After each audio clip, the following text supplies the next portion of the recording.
जो मच्छर समान लघु रूप धर के लंका के अंदर प्रवेश कर जाते हैं और विशालकाय रूप धर के पूरी लंका का विध्वंस कर देते हैं। जो प्रभु श्री राम जी का कार्य करने के लिए विशालकाय पर्वत उठा लाते हैं तो एक छोटी सी मुद्रिका को मुंह में दबा के पूरा समुद्र लांघ जाते हैं। ऐसे हैं भक्तराज वीर शिरोमणि पवन पुत्र हनुमान। नमस्कार, स्वागत है एक बार फिर से आप सभी का आपके अपने चैनल हनुमान सेवा परिवार में। आशा करते हैं कि प्रभु श्री हनुमान जी और परम पूज्य गुरुदेव बाबा नीम करोड़ी महाराज जी आप सभी भक्तों पर असीम कृपा सदैव बनाए रखें। महाराज जी के लिए ईश्वर को याद करना ही श्रेष्ठ मार्ग था। ईश्वर बाबा की सांसों में रहते और बार बार महाराज जी के मुखार बिंदु से उन्हीं का नाम छलकता। महाराज जी कहा करते थे कि सबसे बड़ी सेवा जो तुम कर सकते हो वह है ईश्वर पर अपना ध्यान लगाए रखो। हर क्षण ईश्वर का स्मरण करते रहो। सब कुछ ईश्वर की इच्छा से होता है, पर माया के कारण तुम ये नहीं समझते कि ये सब ईश्वर की इच्छा से है। उसने हमें आँखें, कान, नाक, मुँह दिए, परंतु उसने हमें बुद्धि भी तो दी है कि इन सब का प्रयोग ईश्वर प्राप्ति के लिए करें। ईश्वर को अपने हृदय में उसी प्रकार रखो जैसे तुम धन को तिजोरी में रखते हो। जिसे ईश्वर का ज्ञान है उसे सभी चीज़ों का ज्ञान है। ये बातें जो महाराज जी ने कही हैं ये सब परम सत्य अर्थात ईश्वर का ही स्वरूप हैं। बाबा नीम करोड़ी महाराज ने ना तो कभी किसी को शिष्य बनाया और ना ही किसी को कोई ज्ञान प्राप्ति का विशेष विधि या कोई मंत्र दिया। महाराज जी हमेशा कहते थे कि जो जैसा धरती पर आता है वो सब कुछ अपने अंदर लेकर आता है, बस उसके बाद यहाँ का ढक जाता है और धीरे धीरे उस ढके हुए को छांटना पड़ता है। इसी को आध्यात्म कहते हैं। कई बार विधि के विधान से वो स्वयं छट जाता है, कई बार ईश्वर की अनुकंपा हो जाती है, तो कई बार गुरु को स्वयं प्रत्यक्ष में आना पड़ता है।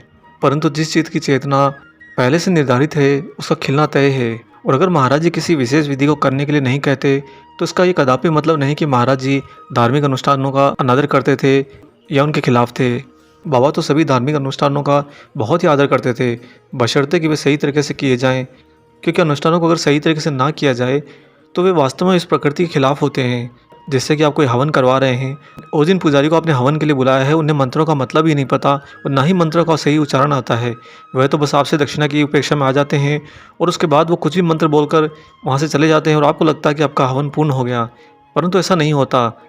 मंत्रों का सही उच्चारण जहाँ आपको देवी ऊर्जा के नज़दीक ले जाता है, वहीं मंत्रों का गलत उच्चारण कई बार इस प्रकृति से विपरीत और प्रतिकूल परिस्थिति ले आता है। अतः जीवन के अंदर जो भी धार्मिक अनुष्ठान करें उनका हमें सहजता से ज्ञान होना चाहिए, हमें उनका उद्देश्य पता होना चाहिए। क्योंकि आप ये भी तो सोचिए कि धार्मिक अनुष्ठानों का अनुसरण करना मनुष्य का ही हक है, मनुष्य के ही भाग में है। अन्य जीव जंतु, पशु पक्षी, चराचर कोई किसी प्रकार का धार्मिक अनुष्ठान नहीं करते, तो क्या वे ईश्वर को प्यारे नहीं हैं? वे भी ईश्वर को प्यारे हैं। ईश्वर के लिए तो चींटी से लेकर एक विशालकाय हाथी सभी समान हैं, क्योंकि जिसको जो देह मिली है वो तो इस भौतिक जगत की है और यहीं छूट जानी है। ईश्वर तो सिर्फ जीव आत्मा को देखते हैं और उन सभी आत्माओं को समान भाव से देखते हैं, क्योंकि ईश्वर स्वयं स्वभाव में होते हुए समभाव में रहते हैं। जिस तरह से ईश्वर सभी जीवात्माओं के अंदर विद्यमान है तो सारी जीवात्मा एक तरह से ईश्वर का ही भाव हुआ। परंतु चूंकि वो जीवात्माएं अलग अलग शरीर धारण किए होती हैं, इसलिए सारी की सारी समांतर भाव में भी रहती हैं। आज के इस वीडियो में आपको एक महाराज जी की ऐसी दिव्य घटना सुनाएंगे जहाँ पर महाराज जी के धार्मिक अनुष्ठानों में किस तरह से निर्देशन रहा है ये आप जान पाएंगे। इससे पहले हम आगे बढ़े आपसे यहाँ पर एक छोटी सी गुजारिश करते हैं।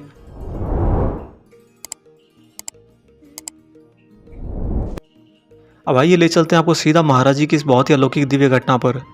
दोस्तों, ये बात तो सर्वविदित है कि महाराज जी धार्मिक अनुष्ठानों का बहुत आदर करते थे, बशर्ते कि वे सारे के सारे सही तरीके से किए जाएं। एक बार जब महाराज जी कैंची में थे, वहाँ पर नवरात्रि का यज्ञ होने वाला था। बाबा की प्रेरणा से एक पश्चिमी भक्त रामदास ने यज्ञ में रोज़ बैठने का निश्चय किया। रामदास ये देखना चाहते थे कि क्या इस यज्ञ के प्रभाव से उनके पिछले बुरे प्रभाव समाप्त हो जाएंगे, क्या इसकी कर्म विधि को हृदय से आत्मसात कर सकेंगे। और जो वहाँ पर यज्ञ हो रहा था, इस कर्मकांड को संपन्न करा रहे थे कर्मकांडी ब्राह्मण और महाराज जी के दो पुराने भक्त, जो कि वास्तव में गृहस्थ भी थे। यज्ञ का वो अलौकिक दिन धीरे धीरे बीतने लगा। यज्ञशाला में आग के पास बहुत गर्मी लगती थी।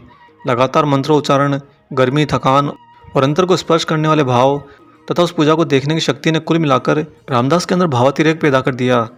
उन्हें तो ऐसा प्रतीत होने लगा कि जहाँ पर यज्ञ हो रहा था वह भवन एक यान है और जिसमें बैठकर वे ऊपर को आकाश में उड़े जा रहे हैं। उस दिन महाराज जी यज्ञ पूजा में तो शामिल नहीं हुए, लेकिन उसके बारे में निरंतर जानकारी प्राप्त करते रहे।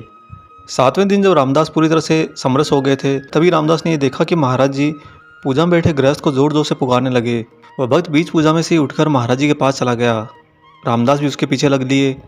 वह देखना चाहते थे कि महाराज जी ने उसे पूजा में से क्यों बुला लिया। वहाँ जाकर रामदास ने देखा कि वह भक्त पूड़ी और आलू के पैकेट बच्चों में बांटने लगा था, जो कि प्रायः रोज़ प्रसाद पाने के लिए मंदिर में आ जाते थे। वहाँ पर इस कार्य के लिए वैसे तो अन्य भक्त मौजूद थे, लेकिन महाराज जी ने उसी भक्त को बुलाया जो गृहस्थ था और साथ ही वह पूजा में बैठा था। रामदास के दिमाग में सवाल उठा कि आखिर महाराज जी ने पूजा में व्यवधान क्यों डाला। एक तरफ तो महाराज जी अलौकिक दिव्य स्वरूप हैं और दूसरी तरफ जो यहाँ पर पूजा अर्चना करने के लिए देवताओं के लिए ही यज्ञ हो रहा है, जिसकी पूजा हो रही है, उसके अंदर महाराज जी स्वयं ही व्यवधान डाल रहे हैं। क्या ये दोनों बातें एक दूसरे के विपरीत नहीं है? रामदास इन विचारों के अंदर बुरी तरह से उलझ गए और महाराज जी का ऐसा आचरण देखकर उस दिन वो सच में बाबा से नाराज भी हो गए। उन्होंने संध्या पश्चात जब सभी भक्त अपना अपना कार्य निपटा चुके थे, तब जाकर उस भक्त से पूछा, महाराज जी ने तुम्हें पूजा के बीच में बुला लिया, तुम्हारी तो पूजा खराब हो गई है। और साथ ही कैसे बाबा हैं जिनको सभी लोग पूजते हैं और ये स्वयं पूजा में व्यवधान भी डालते हैं। रामदास ने जब ये बात उस भक्त से कही तो उस भक्त ने एक ही बात कही कि महाराज जी इन सब कर्मकांडों से परे हैं।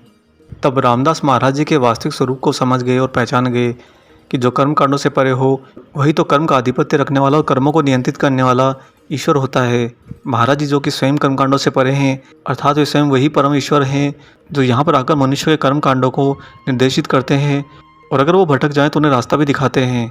मनुष्य तो पूजा हवन यज्ञ इसलिए करता है कि उसकी कोई मनोकामना पूर्ण हो जाए या उसका कोई उद्देश्य पूर्ण हो जाए, परंतु जो स्वयं ईश्वर हैं वो तो उद्देश्य से भी परे हैं। सारी मनोकामनाएं, तृष्णाएं, उद्देश्य बस इस भौतिक जगत तक सीमित रहते हैं और ये सब कुछ हमें देने वाले महाराज जी तो हैं। बाबा जब चाहें जितना चाहें उस मनुष्य को उतना कर्मकांड दे देते हैं और जब मनुष्य उन कर्मकांडों को पूर्ण कर लेता है तो महाराज जी उसका प्रतिफल भी देते हैं। साथ ही उस दिन रामदास ये भी भली बात समझ गए कि ईश्वर को प्राप्त करने का और भक्ति मार्ग का कोई शॉर्टकट नहीं है। आपको इन कर्मकांडों से होकर ही गुजरना पड़ेगा और आपको इन कर्मों के मिलने वाले प्रतिफलों को भी यहीं पर भोगना पड़ेगा। महाराज जी ने एक छोटी सी घटना से एक बहुत बड़ा गूढ़ रहस्य से पर्दा उठा दिया, जिसका लाभ अवश्य उनके भक्तों को मिला। अगर बाबा के द्वारा उपलब्ध कराया गया चेतना का बीज भक्तों में अंकुरित ना हो तो भक्त कभी नहीं समझ पाते कि ईश्वर और हमारे अंदर वैसे कोई अंतर नहीं होता, परंतु हम सिर्फ भ्रम के कारण सारे अंतर बनाए रहते हैं।